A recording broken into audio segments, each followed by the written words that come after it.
Riggs leads in Milwaukee, and we welcome all of our military men and women stationed around the world and aboard U.S. Navy ships at sea, watching today's race live via the American Forces Network. And caution out for the first time today, Chad Blunt in the 66 car. And we'll probably see a replay. I think what happened, Rich Markle in the 68 car was up high trying to get to pit road, and I think Chad Blunt in the 66 car, who had really made some moves from starting dead last, couldn't avoid him and had to spin. Rich Markle since has taken his car to the garage area. But what Rich Markle in the 68 was trying to get to pit road, and there's just such a line of cars he couldn't do it. So caution comes out on lap 20. Chad Blunt spins. And I think this would be a little early to come get that first set of tires. We may see some cars at the back of the field that were on the verge of going a lap down go ahead and roll the dice, especially to make chassis adjustments, maybe take that first set of tires. But this would be awfully early to dive in there and get that first set of tires. Up easy, and he shouldn't give up because we only have 15 cars on the lead lap. There you see Jimmy Vassar in the 30 car, but he gets back going. No caution. We stay green, and boy, Riggs gets sideways at the start-finish line as Shane Mill gets into the back of him. He gets back on the tail of the lead lap, but Ron Hornaday, look at that wide they spin. Caution is out. Caution is out. Lap 164. Look at the damage there to the front, right front of Ron Hornaday. That's not going to be good for this place. With all that said, nobody's going to get back on the lead lap. Scott Riggs back to the start-finish line with the lead. Let's take a look at what happened. This is going through 1 and 2. There you see Shane Mill goes up the racetrack and just comes back down on Ron Hornaday. It's one thing to try to stay on the lead lap. It's another thing to get into the leaders like that. And as you said, Shane Mill was trying desperately to stay on the lead lap. Hornaday, meanwhile, battling Riggs for the lead. The biggest problem is going to be with Ron Hornaday, all that damage to that right front. He's going to have to come to pit road and work on that, which he's going to have to come to pit road and get 4 tires as well. There you see Hornaday in the 2 car. You understand that Shane Mill will be held on pit road for rough driving. And you know what? As much as I hate to say it, should be. Like I say, it's one thing to try to stay on the lead lap. It's another thing to wreck the leaders. As we mentioned earlier, Mill will make his Winston Cup debut in Daytona next weekend. So we're under caution for the 3rd time. Scott Riggs is the leader. Trouble for Ron Hornaday. We'll recap when we get back. He's now out ahead of Scott Riggs, but as Larry McReynolds says, lap traffic right in front of those 2 cars. Caution is out. Caution is out.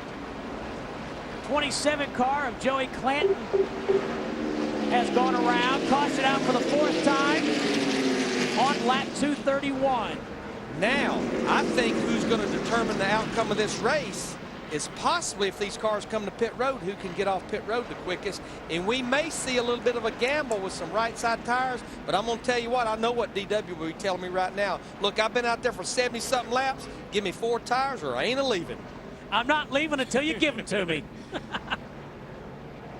Oh, what a great shootout we have here between Jason Keller, Scott Riggs, Brian Vickers. Don't forget about Mike Bliss in the 20, David Rudiman in the 87, Stacy Compton lurking in the 59. We have 15 cars still on the lead lap. This is when these crew chiefs earn their money and when these pit crews earn their money. What's that saying that DW likes to put out there? You got to sit on the stove and drink ice water, something like that? Something like that. Something like that. It looks like most of our leaders are going to stay out. Mike Bliss in that 20 took a look towards pit road. I would have definitely figured at some of the guys at the back. David Strimmy in the 1, David Green in the 37. Jeff Hamill, we got a few of them at the back coming to pit road. Yes, we do, Larry. As we knew early on, Baby Streamy's car was up there almost, it was in the top 5 early on, but his handle went away on it. So he got a big break right here, an opportunity to come in and get 4 tires, make an air pressure adjustment.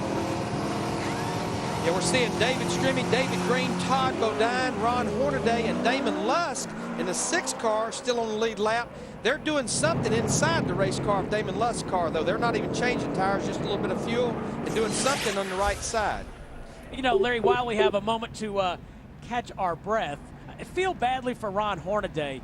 Led twice for 51 laps, and he got tangled up there with Shane Meal on lap 164. Tough break for Hornaday. Yeah, I mean, again, he had a great race car, but I'm going to tell you what is a big relief to crew chief. There's the Ron Hornaday in the 2 car there. A big relief to Steve Addington, the crew chief of the 57, Doug Randolph, the crew chief of Scott Riggs in the 10, Lance McGrew, is so many cars on the lead lap with them stayed out as well. That means they're still on equal tires. And we probably will not get to lap 240 before we restart this race, so that means we're still going to have a double file restart. There you see Steve Addington, Jason Keller's crew chief. We're probably still going to have a double file restart, which means those guys will have to deal with those lap cars, which can be very aggravating and hindering here. So Jason Keller is the leader with 17 laps to go. Late night on FX, the Orlando Jones Show. 30 minutes on his couch, and you'll walk funny for a week. An FX original series, the Orlando Jones Show. Weeknights only at 11 and only on FX. Well, let's check back in with Dick Berggren, who's with a very nervous car owner. Well, Jason Keller's car, Scott Riggs' car are both owned by Greg Pollux, and I'm standing with him. Are you nervous? You're damn right I'm nervous. This is those last 5 laps where they're racing each other and the 5 cars catching them. That's tough. How do you keep your guys from running into each other? I mean, other team owners don't have the success you do at keeping your drivers behaving themselves at the end of a race. We do everything as a team. I mean, this is just one big team. It always has been, and I really kind of think we started that concept after a happy hour yesterday. The 10 car wasn't all that good. You know, we all sat down together and talked about it. I mean, Jason Keller pulls for Scott Riggs, and Scott Riggs pulls for Jason Keller. And I'll bet you $1 they were having fun while they were worrying the daylights out of me. All right, well, hang on for a second. I'll get you an Aniston. Thank you. Thanks, Dick. Greg Pollux has 28 wins as a car owner. Looks like he might get 29, but he doesn't know with who. And I'm going to tell you who this caution could work in favor is Brian Vickers in that 5 car. We had talked about him being very close to having enough fuel to make it. These caution laps should buy him enough fuel. And I'm going to tell you who the hard luck of the day award goes to is Damon Lusk and that Tommy Baldwin number 6 car on pit road. Still on the lead lap. We talked about him working in the right side of the car. They cannot get that car started on pit road. There you see him pushing them down pit road. And that's a shame because he had a good race car, good solid car all day. Obviously, fuel problems underneath the hood, and that's a shame to come this close and be that good all day long. Let's go to Jeff Hammond. Guys, I think I can add a little bit about what's going on with Damon Lusk's car. About 30 laps ago, or 40 laps ago in that last run, he radioed in and said the car thought he was going to lose an engine. They told him to switch electrical boxes, and it seemed like that right there picked it up and kept the car going as far as this till this last caution came out. But they came down pit road. They were going to try to make repairs and get the car where it was better, but instead they made it worse. Now the car seemed like it's out of the race. Thanks, Jeff. Larry Mack, I'm nervous. He's going to have 3 DNFs in a row. He's barely moving at the end of the back stretch. But I tell you who's moving as he comes 2 laps to go. In fact, the caution is out. The caution is out. But we get the 2 laps to go. That probably was the race right there. The red flag number for the day was 5 laps, so we will not get this race restarted. Anything 245 laps or less, we would get a red flag. So that may have been the race right there for Jason Keller. Brian Vickers came across in 2nd. David Strimmy in the 1 car came across in 3rd. Ron Hornaday in 4th. And David Ruderman came across in 5th. Well, it's been 38 races between wins for Jason Keller. He'll get the white flag this time, Steve. So all he'll have to do is cruise around for his 10th career NASCAR Busch Series victory. It'll be his first win of this season, his first win at Milwaukee, his 4th top 5 in the last 4 races here at the Milwaukee Mile.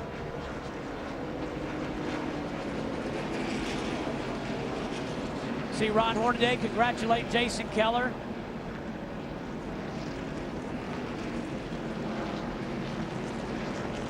Yeah, look, just looking at our top five, you know, we talked about the strategy of those guys, and I know I've talked about it about every lap, but really paid off for that third and fourth place car. David Strimmy in the 1, Ron Hornaday in the 2.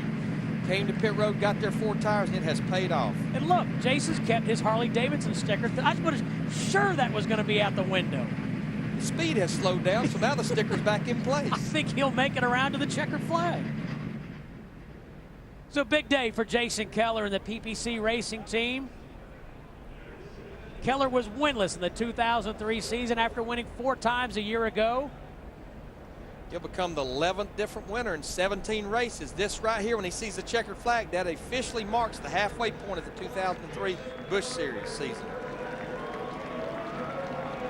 So it's Keller, Vickers, Ron Hornaday, David Stremme, David Rudiman in the top 5 as Keller's team celebrates a much-needed victory. Yeah, all of our top points guys came home with a good finish. David Green finishes 6th, Scott Riggs finishes 7th, Todd Bodine. In fact, the top 3 in points finished 6th, 7th, and 8th.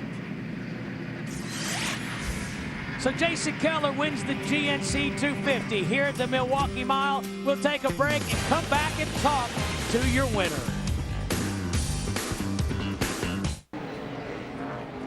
And Jason Keller heats the hides, victorious here at the Milwaukee Mile. A track celebrating its 100th anniversary this year.